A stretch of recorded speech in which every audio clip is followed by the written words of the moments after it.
Teman, assalamualaikum warahmatullahi wabarakatuh ya. Di video kali ini kita bakal tutorial ini ya, pengoperasian dari multimeter analog. Nah, ini kenapa saya buat? Karena teman-teman yang lain pada banyak nanya, Mas, ini tutorial kan dong Mas cara pakai multimeter analog Mas. Saya pemula, oke. Ini buat multimeter analog ya. Kan ada dua tuh, multimeter analog dan juga multitester digital. Kita langsung aja teman-teman. Oke teman-teman, jadi untuk multimeter ini ya, ini kan ada beberapa prop nih, ada beberapa pilihan dan juga ada batas-batasnya. Ini saya zoom ya biar kelihatan. Kelihatan ya. Nah, ini agak susah teman-teman, soalnya holdernya patah. Oke ya, jadi untuk ini teman-teman,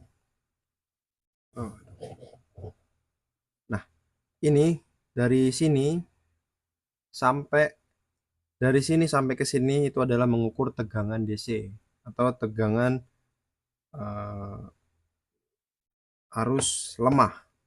Sedangkan untuk yang merah adalah untuk mengukur tegangan AC atau tegangan arus tinggi. Dan untuk yang sebelah sini adalah untuk mengukur resistansi ya, atau resistor. Ini di sini. Di sini untuk mengukur DC ampere. Ya, kita akan coba ke listrik tegangan tinggi dulu. Ini kita putar teman-teman. Kurang berat nih ya, nggak ada isinya soalnya. Ganti dulu. Nah, oke. Nggak ada sini sedikit.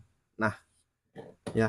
Jadi teman-teman harus mengetahui dulu teman-teman, kalau seandainya listrik ini tegangannya kira-kira berapa, ya. Kalau orang-orang awam juga udah pasti tahu untuk tegangan listrik ini pasti 220 volt, ya, 220 volt. Berarti teman-teman harus arahkan ke arah 250, karena di sini tidak ada 220, adanya 250, ya. Teman-teman tinggal arahkan ke arah 250, ya. Setelah 250 baru teman-teman colokkan, ini tegangan listrik ya, jadi jangan sampai kena tangan ya. 250 untuk tegangan tegangan listrik, tegangan tingginya teman-teman bisa lihat di sini ya. Ini kan DC. Kalau tegangan DC berarti ini untuk tegangan arus rendah, sedangkan AC kita lihat yang merah, prop merahnya kemana. Ini kita tempelkan dulu, dia akan naik. Nah, kita baca ini di sini teman-teman ya, karena kan dia tegangan AC nih. Di rumah saya memang tegangannya rendah karena di gunung ya. Ini sekitar 200 berapa nih ya? 200 210 210-an ya. Biasanya dia cuma 205 teman-teman. Tapi ini lumayan tinggi sih, 210. Untuk normalnya listrik itu 220, maksimalnya 230 teman-teman. Di atas 230 berarti listrik di rumah teman-teman tinggi, bisa dapat merusak komponen elektronik lainnya ya. Kalau teman-teman tanya, Mas, kalau seandainya kita putar ke 100 ke 1000 Mas, bisa, tapi dia naiknya sedikit teman-teman, karena dia mengukurnya maksimalnya adalah 1000 volt AC ya, 1000 volt AC, makanya dia naiknya sedikit nih, ya kan, naiknya sedikit ya. Kalau seandainya saya pilih ke 10 Mas atau ke 50, bisa teman-teman, bisa rusak maksudnya. Ya, maksudnya bisa rusak karena kita kan ngukurnya 220. Kalau kita pilih selektornya ke 50 gini, terus kita pencetin ke sini, ya rusak teman-teman. Ini analog, rusak. Apalagi ke 10, kita ngukurnya 220 ke 10 malahan, rusak teman-teman. Pasti bakal error ya. Terus kalau seandainya tegangan DC Mas, oke, tegangan DC. Saya cari adaptor dulu sebentar ya. Oke. Ini ya, ini kita pakai contoh adaptor universal. Kita pakai contoh adaptor universal. Kita colokkan dulu adaptornya. Ya,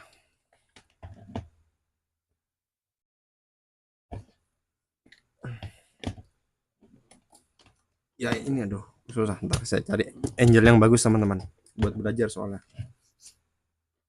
Ya ini adaptor universal teman-teman. Ya ini nyala ya. Ini mengarah ke 12 volt. Kalau ke 12 volt berarti kita arahkannya kemana mas? Ya kalau ke 12 volt berarti ke 50. Ya ini teman-teman lihatnya di DC yang atas ini ya. Yang atas, jangan yang bawah. Yang bawah ini tadi tegangan AC yang merah. Kita lihat yang atas. Kita masukkan. Nih, kalau kayak gini berarti terbalik. Nah, tuh. Berapa? Nih, ya kan ini 0, 2, 4, 6, 8, 10. Ini 0, 10, 20, 30, 40, 50. Karena kita ngukurnya 12 volt dan kita berada di prop yang ke 50 ya, ke selektor 50, kita ngeliatnya yang baris kedua. Nih, baris kedua adalah 12 volt. Ini pas nih 12 volt. Karena di antara 10 dan juga 20 ya. Kita cabut lagi. Oke, Mas, kita naikkan. Kita naikkan ya ke 24 volt. Ini 24 volt ya paling ujung. Tuh, kan? Dia naik lagi kan? Tadi kan di sini, sekarang kita ke 24 volt, dia di antara 20 dan 30. Ini kalau teman-teman lihat, ini pas berada antara 24 dan juga 25, pas di tengah-tengahnya. Ya, berarti masih oke. Kita mau turunkan langsung bisa teman-teman, ini saya turunkan nih. Tuh, saya turunkan lagi. Turunkan lagi. Dia bakal terus turun. Tergantung suplai tegangannya tadi. Nah, terus sebelum itu ya, teman-teman bisa langsung ke sini kalau mau lebih akurat. Nah, ini namanya kalibrasi. Kalibrasi. Nah, kalibrasi ini dipaskan dulu ke 0. Ini jarumnya ini harus dipaskan dulu ke 0 setiap melakukan pengukuran. Kita cek lagi. Salah, sorry. Ya, kalau salah gitu harus cepet-cepet teman-teman. Tuh, kan? 12. Jadi setiap anu dikalibrasi teman-teman. Nah, terus kalau untuk ini adalah buzzer. Buzzer atau untuk mengecek uh, kabel putus ya, kabel putus. Saya cari kabel dulu teman-teman. Yang pendek mana ya, kabel pendek? Nah, ini ya, ini contoh kabel pendek. Kita bakal coba, saya cari obeng dulu. Cari pang dulu sebentar. Nah, tadi ada saya datang soalnya. Nah, ini kita kupas dulu untuk ujungnya.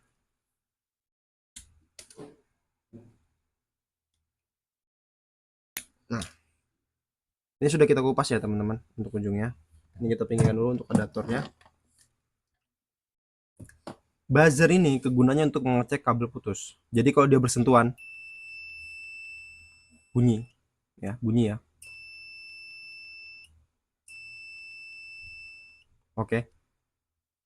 Kabel ini kita lihat ya. Kabel ini kan nyambung nih.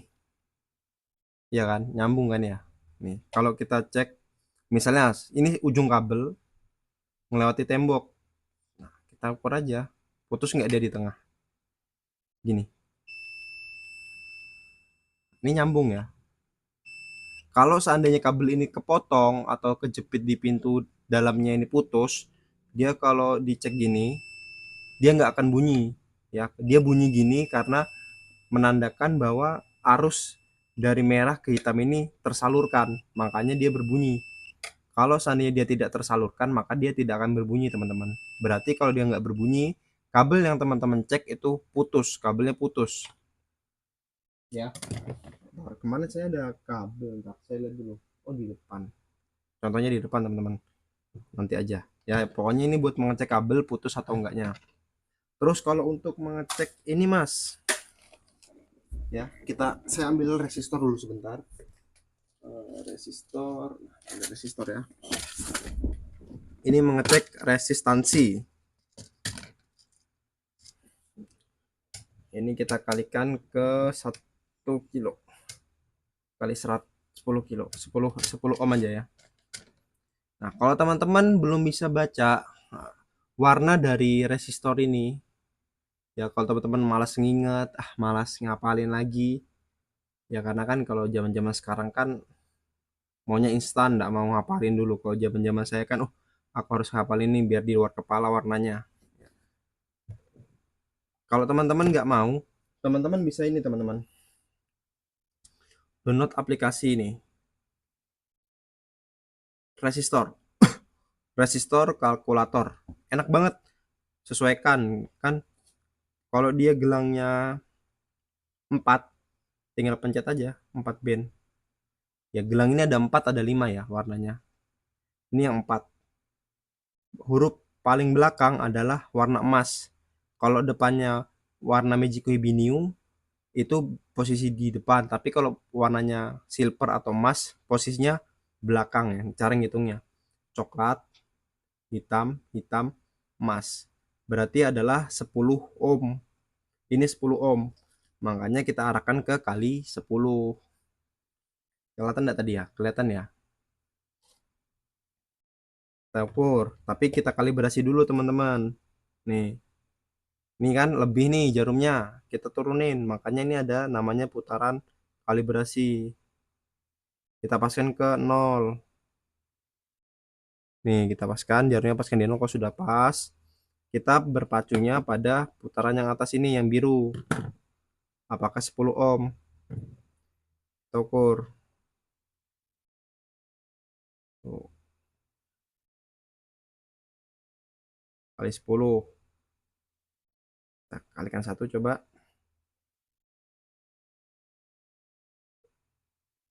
Tuh, jadi 0, 10, 20. Pas di 10 ohm. Kalau di bebannya dipaskan lagi, tuh naik sedikit, ya berarti ini masih normal. Begitu kalau mengecek dari resistor. Kalau seandainya teman-teman dapatnya yang gede nih, misalnya ini 550 kilo. Nah, 550 kilo berarti tidak mumpuni ya. Multimeter analog teman-teman tidak mumpuni karena mentoknya dikali 10 kilo. Di sini 550 kilo, kurang mumpuni. Jadi nggak bisa mengukur. Kalaupun mengukur kurang akurat karena resistansi resistor lebih besar daripada pengukuran pada multimeter analog teman-teman. Makanya setiap di video saya selalu menyarankan teman-teman untuk membeli alat yang sudah support banyak ataupun fiturnya banyak. Contohnya multimeter digital. Ya, makanya saya setiap perbaikan saya jarang pakai multitester analog, teman-teman. Ini aja kan kemarin saya baru-baru beli itu saya review. Cuma buat review aja. Ya, sebelumnya saya makainya yang digital. Karena yang digital itu nggak perlu lagi namanya kalibrasi-kalibrasi ya. Jadi kayak gini teman-teman, kalau dikali 10, kita kalibrasi lagi. Tuh, naikkan lagi, kalibrasi lagi. Serba kalibrasi ya, teman-teman. Makanya repotnya di multimeter analog ini serba kalibrasi, dan juga pengecekannya harus kita putar-putar lagi sesuai yang dibutuhkan arus. Kalau yang digital dia tinggal putar sekali, tinggal colok, sudah kebaca. Kayak gitu. Putar lagi, misalnya resistor, putar ke resistor, tinggal tempelkan, kebaca. Ke listrik, putar lagi, kebaca, nggak perlu kalibrasi. Jadi nggak perlu kira-kira oh ini 100 volt, ini 200 volt, ini 1000 volt, nggak perlu kayak gitu, tinggal colok aja teman-teman. Nah, itu kurang dan lebihnya multimeter. Multimeter analog juga bisa membuat bisa dilakukan untuk pengecekan kapasitor kipas, kapasitor mesin cuci, kapasitor AC dan lain-lain. Tapi dia tidak bisa mengukur nih kapasitasnya, misalnya 2 mikro. Dia tidak bisa mengukur 2 mikro, teman-teman. dia cuma bisa naik terus turun gitu doang. Tapi kalau di analog dia bisa ngukur nih bagus apa enggaknya, apa sudah setengah rusak atau kapasitasnya dari 2 mikro turun ke 1 mikro ataupun ke 0,8 mikro. Itu bisa di digital, itu bedanya teman-teman. Oke, buat teman-teman yang masih bingung cara menggunakan multimeter analog, bisa teman-teman komen, nanti saya bantu jawab ya. Oke, semoga video ini bermanfaat. Assalamualaikum warahmatullahi wabarakatuh.